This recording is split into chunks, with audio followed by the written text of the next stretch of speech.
নির্মিতি সংলাপ, পৃষ্ঠা 88। সংলাপ তৈরির জন্য নির্দিষ্ট কয়েকটি বিষয়ের প্রতি বিশেষ গুরুত্ব বা যত্নশীল হওয়া একান্ত কর্তব্য। এগুলি যথার্থ ব্যবহার ব্যতীত ভালো সংলাপ রচনা অসম্ভব। এগুলো হলো: 1.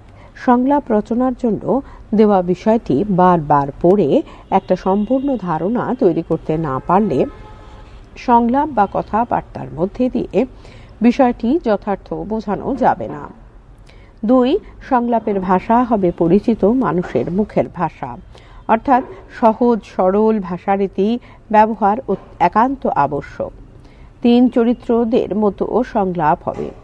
নাটক বা নাট্যাংশের ব্যবহৃত চরিত্ররা যদি মুখের ভাষা না বলতে পারে তাহলে চরিত্রটি জীবন্ত বা বাস্তবসম্মত হবে না।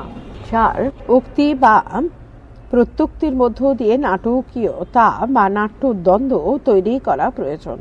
এতে নাটকীয় উপাদান থাকায় চরিত্ররা স্বাভাবিক হয়।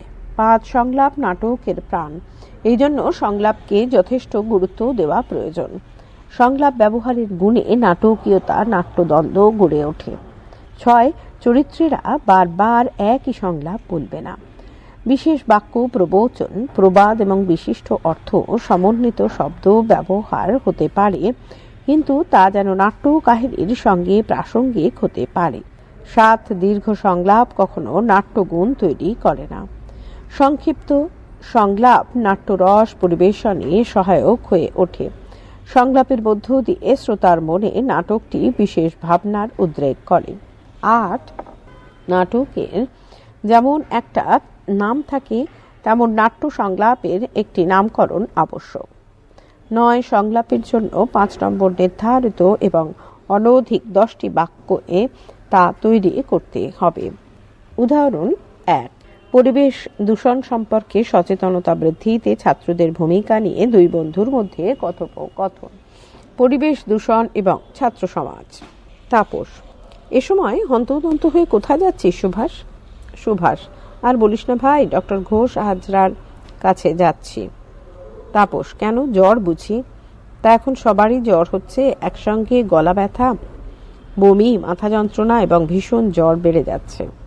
সুভাষ: ডক্টর অরিন্দম দেকে দেখালাম, 2 দিন অ্যান্টিবায়োটিক দিল কিন্তু একেবারে কমছে না, প্যারাসিটামল খেলেই কমছে। তাপস: মনে হচ্ছে ম্যালেরিয়া, যা মশার উৎপাত বেড়েছে।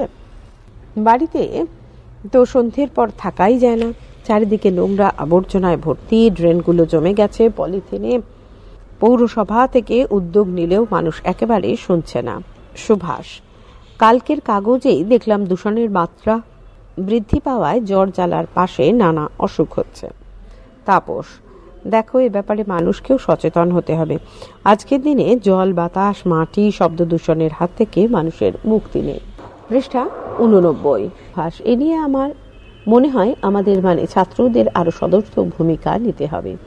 তাপস: আমরা কিভাবে সাহায্য করতে পারি? সুভাষ: দূষণ বিষয়টি আমাদের বুঝতে হবে, সাধারণ মানুষকে বোঝাতে হবে, দূষণের ভয়ঙ্কর দিকগুলো জানাতে হবে এবং পরিত্রাণের প্রয়াস করতে হবে। তাপস: ছাত্ররা যদি উৎসাহিত না হয় এবং দূষণমুক্ত পরিবেশ গড়ার ব্যাপারে উৎসাহ না দেখায় তাহলে সমাজের কল্যাণ হবে না। সুভাষ: মানুষ ইদানিং নিজেরাই সতর্ক নয়, যেখানে সেখানে ময়লা আবর্জনা ফেলা, ভীষণভাবে মোটরবাইক, গাড়ির হর্ন, মাইক বাজানো নিয়ে সামান্য সতর্কও নয়। তাপস: এ ব্যাপারে কড়া আইন থাকা দরকার। সুভাষ: আইন করলেই সমস্যার সমাধান হবে না, মানুষকে বুঝতে হবে পরিবেশ দূষণ দুরারোগ্য ব্যাধির কারণ। কানে কম শোনা, মাথা ঘোরা, মাথার যন্ত্রণা, স্নায়বিক দুর্বলতা, ক্যান্সার, হার্টের অসুখ, চামড়ার সমস্যার জন্য দূষণ দায়ী।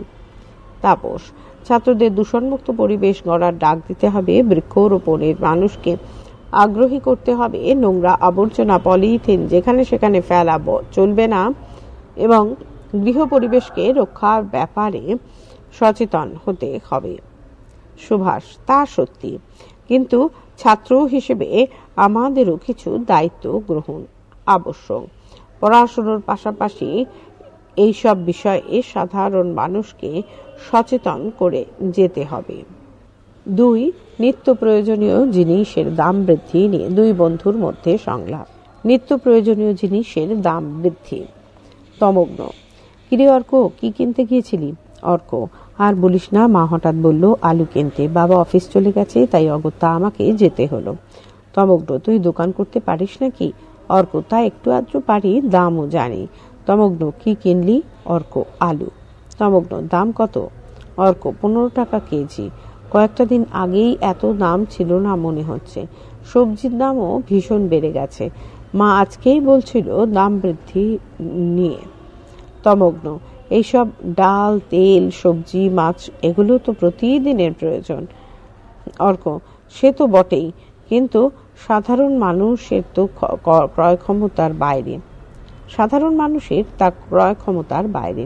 ভেবে দেখ তো, সর্ষের তেল 80-82 টাকা থেকে 80-82 টাকা থেকে 104 টাকা কেজি হয়েছে। চিনি 30 টাকা থেকে 36 টাকা হয়েছে। তমগ্ন, বাবা, তোর যে সব মুখস্থ, বোঝা যাচ্ছে মাঝে মাঝে দোকান বাজার করিস। অর্ক, ওই একটু আধটু, কেবল দামটুকু জেনে রাখি। বাবা বলে এতে নাকি সমাজ এবং মানুষের সম্পর্কে সচেতনতা বৃদ্ধি পায়। পৃষ্ঠা 90। তমগ্ন, সেটা কিরকম? অর্ক, তা জানি না, মা বাবা দুজনেরই মত দোকানে যাওয়া এবং জিনিসের দাম জানার অভ্যাস থাকা ভালো। তাছাড়া কেনার পর হিসেবটাও করে নিতে পারি। তমগ্ন, তা সত্যি, এতে দ্বিমত নেই। স্কুল যাবি তো? অর্ক, হ্যাঁ, আজ তো শঙ্কর স্যারের অঙ্ক আছে, ইন্দ্রজিৎ স্যারের ভূগোল আছে, মিস করলে হবে না। তমগ্ন, ঠিক আছে, যা তাহলে, স্কুলে দেখা হবে। 3 ভারী বর্ষণে পাহাড়ের জীবন বিপর্যস্ত নিয়ে 2 সহযাত্রীর সংলাপ। পাহাড়ে বিপর্যস্ত জীবন। প্রথম ব্যক্তি, আজকের কাগজ দেখেছেন? দ্বিতীয় ব্যক্তি, হ্যাঁ দেখেছি, কালকে রাতে টিভি দেখে আতঙ্কিত হই। প্রথম ব্যক্তি, ধসটা মিরিকে হয়েছে বেশি। শিলিগুড়ি কাছে ভেসে গেছে রথীখোলা সেতু। দ্বিতীয় ব্যক্তি, আমি তো দেখলাম ধসে মৃতদেহ সার শোয়ানো। প্রথম ব্যক্তি, কতজন মারা গেছে শুনেছেন? দ্বিতীয় ব্যক্তি, কাগজে তো বলছে 38 জন, জি টিভিতে আরো বেশি। ভুল। দ্বিতীয় ব্যক্তি, কাগজে তো বলছে 38 জন, টিভিতে আরো বেশি। সরকারি হিসেবের বাইরেও তো হিসেব থাকে। প্রথম ব্যক্তি, আসলে কটা দিন লাগাতার বৃষ্টিতে ভয়ঙ্কর ধসের কবলে পড়ে পাহাড়। দ্বিতীয় ব্যক্তি, মুখ্যমন্ত্রী নাকি মৃতদের জন্য আর্থিক অনুদান ঘোষণা করেছেন। প্রথম ব্যক্তি, কাগজে তো দেখছি মৃতের জন্য 4 লক্ষ টাকা আর আহতের জন্য 1,25,000 টাকা ক্ষতিপূরণ দেওয়া ঘোষণা করা হয়েছে। দ্বিতীয় ব্যক্তি, তবে শুনলাম মৃতদের পরিবার পিছু 12 লাখ টাকা দেওয়া হবে। প্রথম ব্যক্তি, আমি শুনেছি প্রধানমন্ত্রী ত্রাণ তহবিল থেকে 2 লাখ আর জাতীয় বিপর্যয় ত্রাণ তহবিল থেকে 4 লাখ টাকা করে মৃতদের পরিবার পিছু আর্থিক ক্ষতিপূরণ দেওয়া হচ্ছে। দ্বিতীয় ব্যক্তি, এতে তো 10 লাখ হচ্ছে, তাহলে হিসেব মিলছে কোথায়? প্রথম ব্যক্তি, না মশাই, এখনো সবটা তো বলাই হয়নি। জিটি এর পক্ষ থেকে মোর্চার নেতা বিমল গুরু একই সঙ্গে এদিন জানান তারাও 2 লাখ টাকা করে পরিবার পিছু সাহায্য করছেন। দ্বিতীয় ব্যক্তি, মৃতের সংখ্যা নাকি 50 ছাড়িয়েছে। প্রথম ব্যক্তি, সেটা পরিষ্কার বাংলায়। ভুল। প্রথম ব্যক্তি, সেটা পরিষ্কার জানি না। কথা কি জানেন মশাই, প্রকৃতির কাছে মানুষ ভীষণ অসহায়। দ্বিতীয় ব্যক্তি, তার বলতে দেখলেন না, গত এপ্রিলে ভূমিকম্পে সাজানো দেশ নেপাল ধ্বংসস্তূপে পরিণত হলো। প্রথম ব্যক্তি, পাহাড় একেবারে বিপর্যস্ত হয়ে গেল, যা ভাবতে পারছি না। শুনছি আতঙ্কে পর্যটকরা দ্রুত ফিরে আসছে। দ্বিতীয় ব্যক্তি, এই অবস্থায় পাহাড়ের জনজীবন পর্যটক শূন্য এবং বিপন্ন হয়েছে। প্রথম ব্যক্তি, সমস্যা তাড়াতাড়ি কেটেই যাবে মনে হয়, চলুন বাড়ি যাওয়া যাক। পৃষ্ঠা 91। 4 ম্যালেরিয়া বৃদ্ধি পাওয়ায় চারিদিকের অসুস্থতা ভীষণ বেড়েছে, এ নিয়ে 2 ব্যক্তির সংলাপ। ম্যালেরিয়ার প্রকোপে জনজীবন। প্রদীপ, অশোক, তোর শরীর খারাপ নাকি? সেজন্য তোকে কটা দিন দেখিনি। অশোক, আর বলিস না, প্রায় 1 সপ্তাহ ম্যালেরিয়ায় ভুগলাম। প্রদীপ, বর্ষার মুখে আর বর্ষার শেষে ম্যালেরিয়া এবং সাধারণ জ্বর ভীষণ বাড়ে। অশোক: হ্যাঁ, এটা প্রতি বছরের ব্যাপার, লক্ষ্য করে দেখিস, ঠিক এমনটা হয় প্রতি বছর। প্রশ্ন: প্রদীপ, এখন সুস্থ বোধ করছিস? অশোক: হ্যাঁ। দামি দামি অ্যান্টিবায়োটিক দিল ডক্টর অরিন্দম দে। প্রদীপ: ওষুধটা ঠিকমতো দেয় ভাই? আমিও বিপদে পড়লে যাই। অশোক: ম্যালেরিয়া নিয়ে পৌরসভার তরফ থেকে কি ব্যবস্থা নেওয়া হচ্ছে জানিস নাকি? প্রদীপ: না ভাই, সেসব খবর রাখি না, তবে জমা জল সরানো, ব্লিচিং ছড়ানো, মশা মারার তেল বাড়ি বাড়ি দেওয়ার ব্যবস্থা করা হচ্ছে বলে জানানো হয়েছে। অশোক: কি একটা ওষুধ নাকি দেওয়া হচ্ছে? প্রদীপ: শুনিনি তো। অশোক: মশা সম্পর্কে সচেতনতা তৈরি করার দরকার পৌরসভার পক্ষে। প্রদীপ: অসুস্থতা প্রায় প্রতিদিন বাড়ছে, তুই যে কোনো ডাক্তারের কাছে গেলেই দেখবি জ্বরের রোগী। অশোক: ম্যালেরিয়ার হাত থেকে বাঁচতে অ্যানোফিলিস মশা শেষ করতে হবে।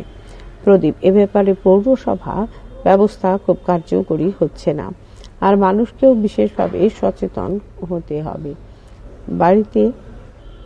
বাড়িতে এবং বাড়ির চারপাশে যাতে জমা জল না থাকে সে ব্যাপারে সতর্ক থাকলে এর প্রকোপ থেকে উদ্ধার হওয়া যাবে মনে করি। প্রদীপ: এটা তুই যথার্থ বলেছিস। 5 পথের পাঁচালীর অপু ও দুর্গার কথোপকথন। অপু যেন যোদ্ধা, হাতে তার তীরধনুক। যোদ্ধার ভূমিকার অপুর সঙ্গে তার দিদি দুর্গার কথাবার্তা। অপু ব্র্যাকেটে হাতে তীরধনুক নিয়ে মনে মনে কি যেন বললে, ব্র্যাকেট ক্লোজ। দুর্গা: ও কি রে অপু? অপু চমকে উঠে ধনুকটার জ্যা টেনে দিয়ে হাসে। দুর্গা: হ্যাঁ রে পাগলা, আপন মনে কি বকছিস বিড়বিড় করে, আর হাত পা নাড়ছিস? অপু: কিছু না তো, এমনি যুদ্ধ খেলা খেলছি। দুর্গা: পাগল কোথাকার একটা পাগল, কি বলছিলি রে আপন মনে? অপু: যা, বকছিলাম বুঝি?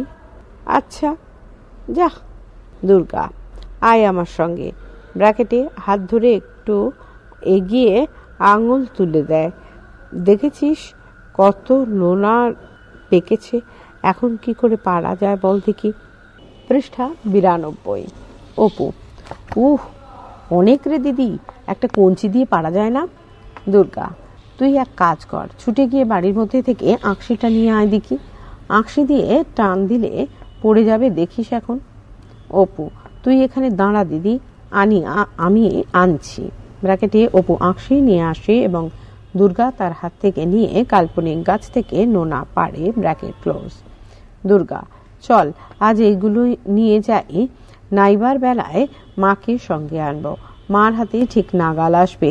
দে নোনাগুলো আমার কাছে, তুই আঁকশিটা নে, নোলক পড়বি? দুর্গা যেন বসে পড়ে সাদা সাদা ফুল তুলছে। অপু: না, পড়বো না। দুর্গা: পড় না, তোকে ভালোই লাগবে। এদিকে সরে আয়, নোলক পরিয়ে দি। অপু: না দিদি। দুর্গা পরিয়ে দেয়। দুর্গা: চল না, খুলে ফেলিস নে যেন। বেশ হয়েছে। অপু: চল দিদি, বাড়ি যাই, মা ভাবছি। দুর্গা: হ্যাঁ চল। হাতে কলমে। 1. ছাত্রদের মধ্যে খেলাধুলোর অনীহা নিয়ে 2 বন্ধুর সংলাপ। 2. কোপা আমেরিকার ফাইনাল নিয়ে 2 ব্যক্তির কথাবার্তা। 3. মূল্যবোধহীনতা বাড়ছে এ নিয়ে ছাত্র শিক্ষক কথোপকথন। 4. স্কুলের পড়াশোনায় ভীষণ মনোযোগ নিয়ে সংলাপ। 5. রক্তদান শিবিরের প্রয়োজনীয়তা নিয়ে 2 ব্যক্তির কথাবার্তা। চাঁদার জুলুম, সমস্যা এবং সমাধান। 7. ভারতীয় ক্রিকেটের ভবিষ্যৎ, 2 বন্ধুর সংলাপ। 8. মোহনবাগানের আই লিগ জয় নিয়ে 2 ব্যক্তির সংলাপ। 9. ছাত্র সমাজের অস্থিরতা নিয়ে 2 ছাত্রীর কথাবার্তা। 10. পরিবেশ দূষণের ভীষণতা নিয়ে 2 ব্যক্তির কথাবার্তা। 11. ভারী বর্ষণে রাস্তাঘাট জলমগ্ন হওয়ায় 2 ছাত্রীর সংলাপ। 12. অটো চালকের মানবিকতা নিয়ে 2 ব্যক্তির কথাবার্তা। 13. 2 রক্তদাতার সংলাপ। 14. খেলার প্রতি অনীহা নিয়ে ছাত্র ও শিক্ষকের কথাবার্তা। 15 স্কুলে সাংস্কৃতিক অনুষ্ঠানের আয়োজন নিয়ে 2 ছাত্রীর কথাবার্তা, 16 গ্রামে পাঠাগার স্থাপনের প্রয়োজনীয়তা নিয়ে 2 ব্যক্তির সংলাপ, 17 বর্তমান শিক্ষা ছাত্র সমাজকে আত্মগত করে তুলেছে এই নিয়ে 2 ব্যক্তির সংলাপ, 16 গ্রামে পাঠাগার স্থাপনের প্রয়োজনীয়তা নিয়ে 2 ব্যক্তির সংলাপ, 17 বর্তমান শিক্ষা ছাত্র সমাজকে আত্মগত করে তুলছে এই নিয়ে 2 ব্যক্তির সংলাপ, 18 মানবিকতার চরম অধঃপতন নিয়ে 2 ছাত্রীর কথাবার্তা। নির্মিতি সংলাপ এখানেই শেষ হলো। পরবর্তী নির্মিতি প্রতিবেদন পরবর্তী ফাইলে।